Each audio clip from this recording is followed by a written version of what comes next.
Value, अगर fx का value आपका 0 और 2 के बीच में वेरी करेगा तभी तो आप x के स्थान पे 1 प्लस x, जब तो आप x के स्थान पे fx रख पाओगे। अगर x का वैल्यू जो वैल्यू आप रख रहे हो वो वैल्यू आपके 2 और 3 के बीच में रहेगी तभी तो ये काम में आएगा। तो मैंने मान लो इस फंक्शन में fx रखा तो ये कितना आ गया 1 प्लस fx और ये 3 माइनस fx ये आ गया। बट आपने ये इसका वैल्यू ये कब मिलेगा, जब ये क्वांटिटी आपकी ये क्वांटिटी 0 से 2 के बीच में हो, यानी ये क्वांटिटी 0 से 2 के बीच में हो। इसका वैल्यू ये कब मिलेगा, जब ये क्वांटिटी इसके और इसके बीच में हो, यानी ये इसका वैल्यू ये कब मिलेगा, जब ये क्वांटिटी आपकी 2 और किसके बीच में हो 3 के बीच में। अब ध्यान दीजिएगा, अब इसके मेरे पास दो चॉइस है। क्या क्या चॉइस है बताओ, कि भाई इसका वैल्यू 1 प्लस एक्स भी हो सकता है और इसका वैल्यू 3 माइनस एक्स भी हो सकता है। तो इसका वैल्यू 1 प्लस एक्स कब है, जब x आपका 0 और 2 के बीच में है।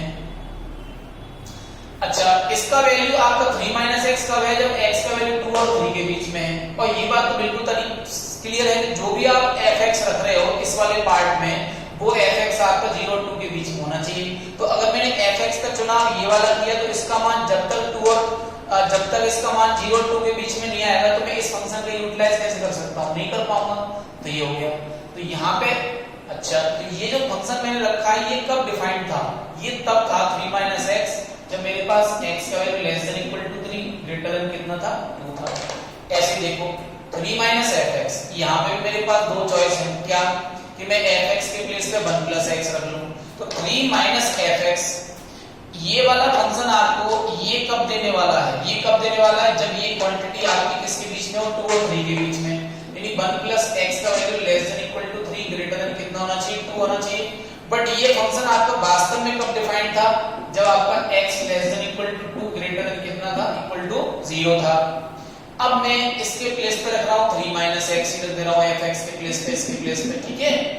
तो ऑब्वियस सी बात है कि ये तो तब डिफाइंड था जब ये वाली क्वांटिटी हमारी इसके बीच में लाई कर रही हो। तो जो भी मैं चूज कर रहा हूं वो किसके बीच में आना चाहिए, less than equal to 3 greater than 2 के बीच में। एंड ये फंक्शन हमने कॉम्पोजिशन ऑफ द फंक्शंस में पढ़ रखा है ये वाला क्वेश्चन, ठीक है ना, ध्यान करिएगा आप।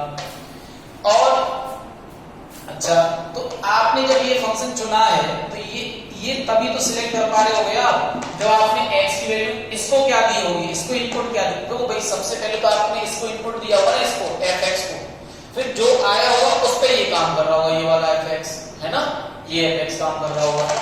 तो इस कंडीशन में हमारे पास x की वैल्यू क्या रहेगी बताओ। इस कंडीशन में x का वैल्यू क्या है हमारे पास, less than equal to 3 greater than equal to greater than कितना 2 रहेगा। अब इसको थोड़ा मैं सिंपलीफाई कर लेता हूं।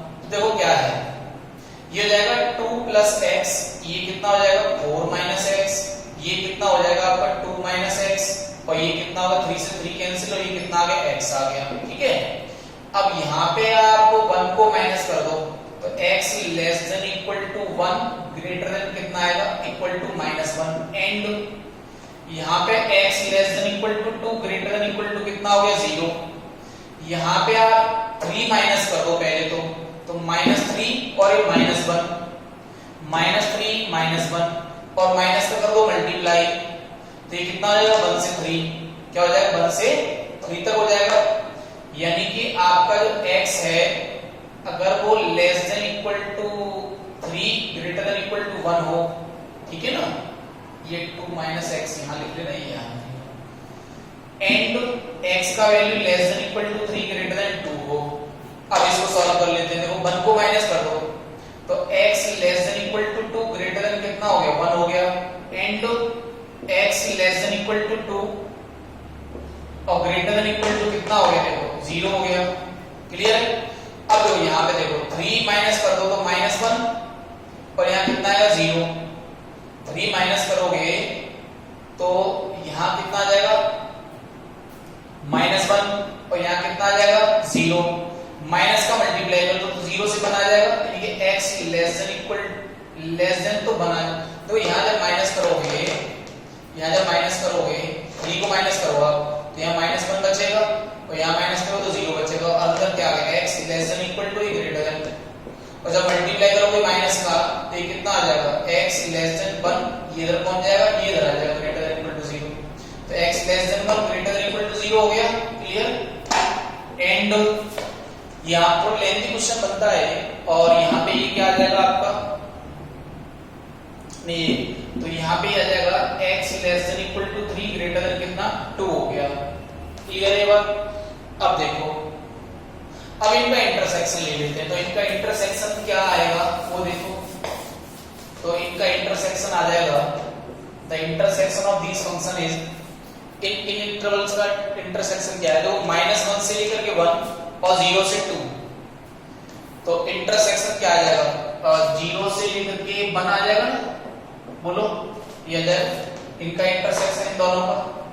ये लाइन में बना के देख लो 2 + x ये आ गया 1 से 3 और 2 से 3, 1 से 3 और 2 से 3, तो आपको क्या मिलने वाला है 2 से 3 मिलने वाला है, ठीक है ये हो गया। और फंक्शन क्या था इसमें 4 - x। फिर देखो 1 से 2 और 0 से 2, 1 से 2 0 से 2, तो क्या है 1 से 2 आ जाएगा ग्रेटर इक्वल टू e आ जाएगा। क्लियर है।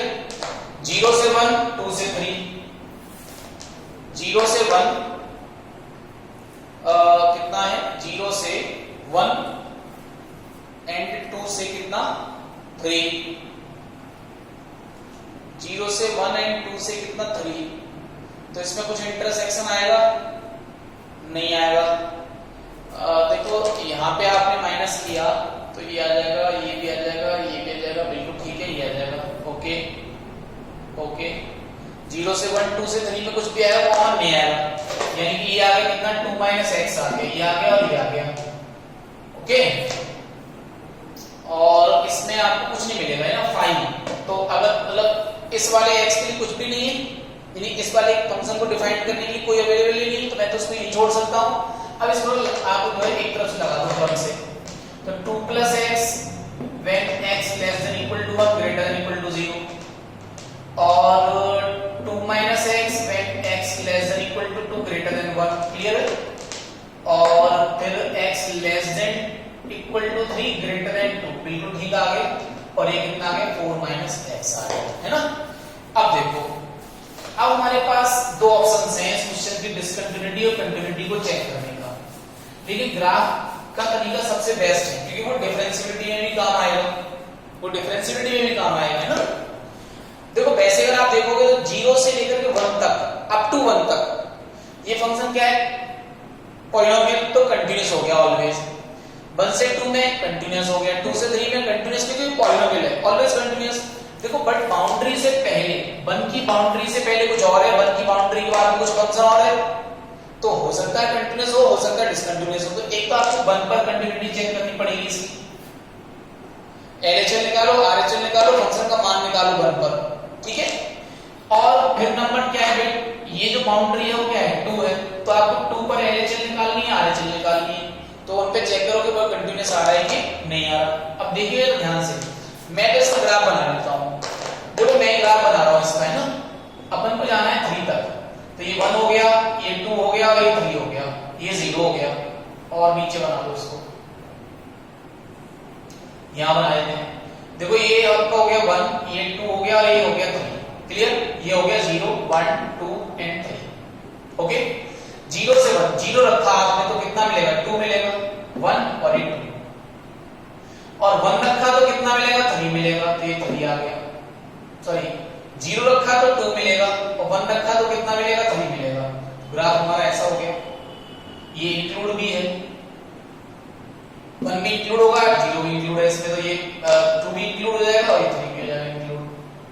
अब देखो 1 पे यहां रखो आप, तो 2 - 1 कितना मिलेगा 1, तो कहीं 1 पे ये यहां आ जाएगा, 1 शामिल तो है ही नहीं, और 2 रखोगे तो 2 - 2 कितना 0, तो 2 पे कितना आ गया 0 आ गया, तो 2 तो शामिल करना है, तो ये शामिल भी कर लिया, ये छोड़ भी दिया और ग्राफ बना दिया। देखो ओके, फिर आप ये हो गया।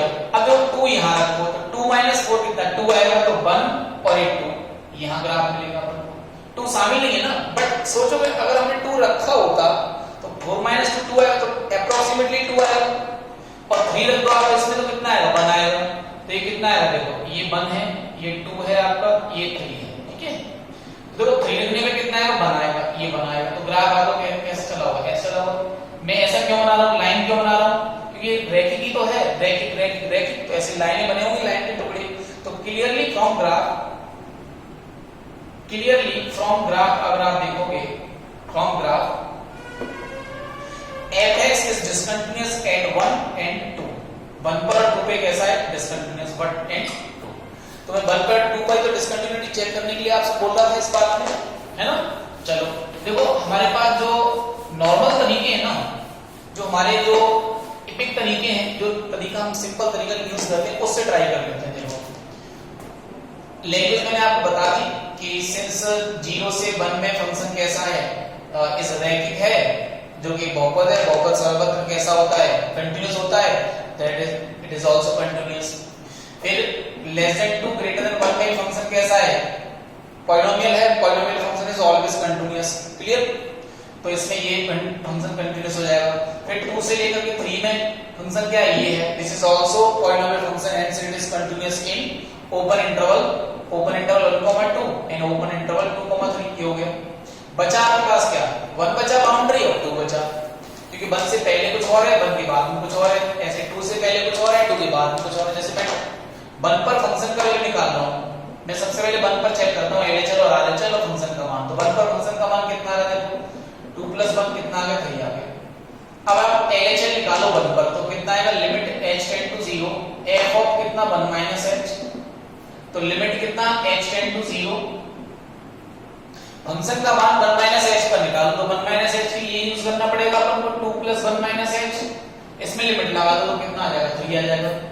अब 1 पे आप आरएचएल निकालो तो ये 1 प्लस करोगे तो यहां से कितना आएगा 2 - a जाएगा।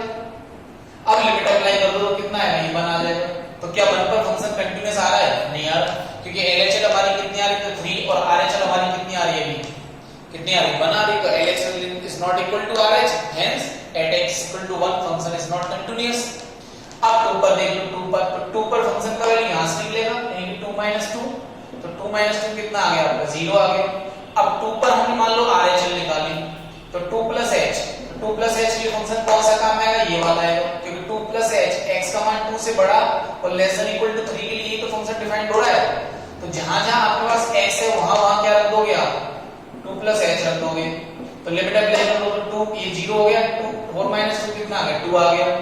अब देखो 2 पर फंक्शन का मान कितना आया 0 आ गया और आरएचएल कितनी आ रही है 2 आ रही है तो क्लियरली मैं देख पा रहा हूं